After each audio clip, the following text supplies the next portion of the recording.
Hi, y'all. I'm going to talk a little bit about who I am first, because I know there's some faculty in the audience and there's some of our clinical partners in the audience. And I am a clinician. I'm a nurse anesthetist. I work here at Baylor All Saints in Fort Worth. I work full-time as a clinician, and I say that because my systematic review, what I ended up doing, was part of my requirement that I chose to do for my doctoral degree. And so for those of you in the audience that are sitting there thinking, well gosh, this sounds like a really cool idea, but you know, I hear these things are really long and really involved and really, really difficult to do. As a full-time clinician working about 45 or 50 hours a week and a full-time doctoral student and a 5-year-old little girl, it is possible to do, to go through the process. And I'm going to share with you some of the mistakes that I made along the way and talk to you a little bit about what I think you probably could do, hopefully learning from me.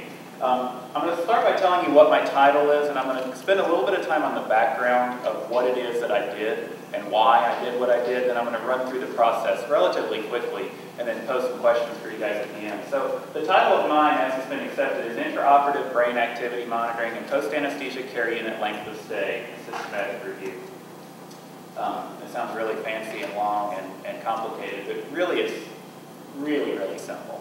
Let me tell you first why I decided to do a systematic review. In my opinion, this is sort of my take on the thing. My degree is a DNP degree, Doctorate in Nursing Practice. So for those of you that don't know the difference between a PhD, for example, and a DNP degree, I'm not a primary researcher as a DNP prepared person. Primary researchers we think of as going to the lab and standing there with test tubes and beakers and blowing things up and figuring out what the atoms do and really kind of bench research, the primary investigative type research.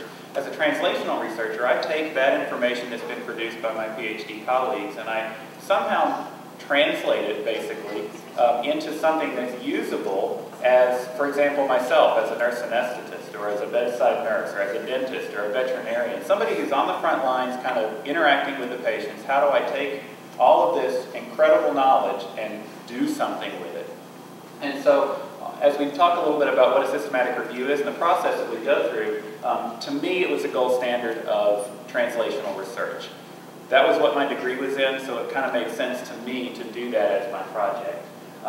A systematic review is designed to critically investigate, in my case, a clinical problem. Most systematic reviews, at least those that are published through JBI, are obviously clinical in nature, healthcare in nature. Now some are very, very clinical. Some are more policy-oriented, which obviously translates to clinical practice. Some are, what do I do at the bedside at 3 in the morning when my patient has problem A? Or it's, what do I do as an executive managing a $15 million a year healthcare facility? So they can kind of come in all varieties and sizes and shapes and flavors. The systematic review is a peer-reviewed process, the one through Dran and Briggs. And you get usable, tangible results. You can actually do something with what you come up with, which is kind of cool. For anybody that's done research, I'm a novice researcher. I have not done a lot of research prior to doing this. But a lot of times you read articles and you think, well, that is great, but that has no relevance, bearing, or impact on me at all. And what's really cool about a systematic review is what you come up with. It may not be what you think you wanted to start out with, but what you come up with is actually usable and tangible, and you can actually do something with it to impact healthcare. So let me tell you what intraoperative brain activity monitoring is. It's a really fancy term for a really cool piece of technology. In anesthesia, we put people to sleep. We keep them asleep, and if we've done our jobs right, we're able to wake them up at the end of surgery. That's sort of the meat and potatoes of what we do. Well, that's all fine and dandy, and it's really important to wake them up, because if you don't, they don't pay their bill typically, and if they don't pay their bill, I don't pay my mortgage. But how do we keep them asleep, and how do we know how much to give them to keep them asleep, and how do we know when enough is too much and this isn't enough, and why is this patient this happening and this patient this happening? And you would think we would know the answers to that, but I'm here to tell you we don't. We don't really have a clue about how general anesthesia works. So anybody who's had surgery realize that we're just sort of flipping a coin. No, I'm just kidding. But there has, in the past about 10 or 15 years, a piece of technology that's come on the market, and kind of the generic term for it is intraoperative brain monitoring.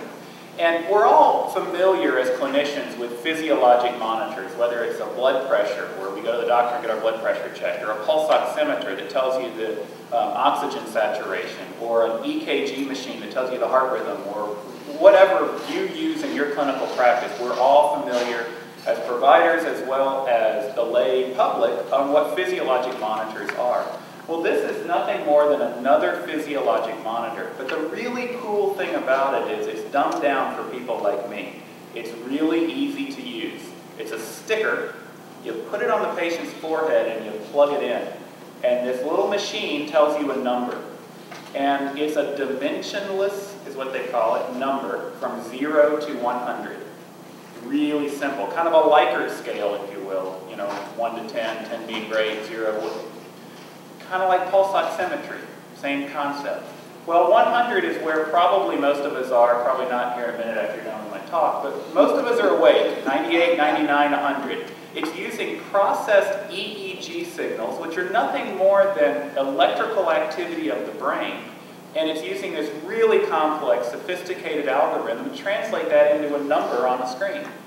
Kind of like an EKG. I'm sure everybody's familiar with an EKG. You get a little waveform, and you get a number. The number is the heart rate, and the waveform is the electrical activity of the heart. This is nothing more than the electrical activity of a brain. Well, in a traditional EEG, where you go to a neurologist, let's say, and get an EEG done, if you've ever had one done or seen it done, they're highly involved. It's either a 48 or a 64 electrode, 64 little things stuck on the head. A lot of times they have to shave your head, and it takes hours and hours to run the test. And it spits out this real long, complicated piece of paper, and then somebody with an extensive amount of training has to interpret that. Well, this machine does it with 4 little stickers that are all connected in this one strip, and you plug it in, and this little box of magic makes a number for you. So 100 is wide awake, 0 is what we consider isoelectric, meaning there is no brain activity. We hopefully don't get to that level in anesthesia. So we know that somewhere between 0 and 100 is where we want you to be when you're asleep on the table having surgery. And a lot of different manufacturers make this piece of equipment. Excuse me. And the ideal level varies between manufacturers. It's just like any other piece of equipment. This manufacturer says this number means this, like a glucometer if you're checking blood sugar. Everyone has a little bit different range of normal. The one I'm familiar with and I'm going to speak to is the one that I use. I'm not biased to it, it's just the only one that I use clinically. So the one that I use every day in my practice says that if I can keep that patient between 40 and 60, that's general anesthesia. Now, what is general anesthesia? Well, it's when you're asleep. Physiologically, I'm maintaining your blood pressure and your heart rate, and I'm breathing for you, and I have scrambled your brain just enough to erase implicit memory, right? You don't want to remember having surgery, but you also would like to not have brain damage when you wake up. And so this monitor helps. It sounds real simple, right? You stick it on, you just dial a thing, and when the number gets there, you sit there for an hour, and then when you're done, you wake up. And there's lots of other stuff to go along with it, but this kind of helps you guide or determine how much anesthesia is enough. And what I'll tell you is everybody's different. What might be enough for me may not be near enough for Debbie, or vice versa. She may need a lot less than I need, and there's all kinds of reasons, surgical, physiologic, and pathophysiologic, as to why that's the case. The problem is we don't often know that patient A and patient B need a different dose of anesthesia. And up until about 10 or 15 years ago, we were kind of guessing, really. I mean, we were kind of just sort of, well, I think this is about enough. So initially, this technology was developed so that we had another piece of information to put the puzzle together to say, I think that when I put Debbie to sleep to have her gallbladder out, she's not going to remember having her gallbladder out. I think.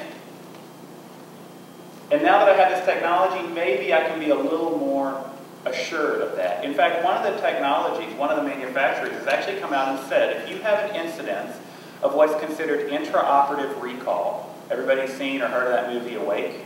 You hear about it in the news. It's out there. It happens, y'all. It happens, even with this technology. But if you use one of these particular manufacturers' technology and you have a patient that claims recall, they will 100% pay my malpractice, because you're going to sue me and you're going to win. and they're going to pay for it because they guarantee you that if I keep it in this little range, that they're not saying that it's not going to happen, but they're willing to put enough behind it that this multi-million-dollar lawsuit, they're willing to pay the damages if it occurs. So that's really neat. But I kind of looked at the technology and I said, well, that's great, but there's got to be other reasons to use it besides just that. Oftentimes we use technology and healthcare for many, many reasons besides what it's originally designed for.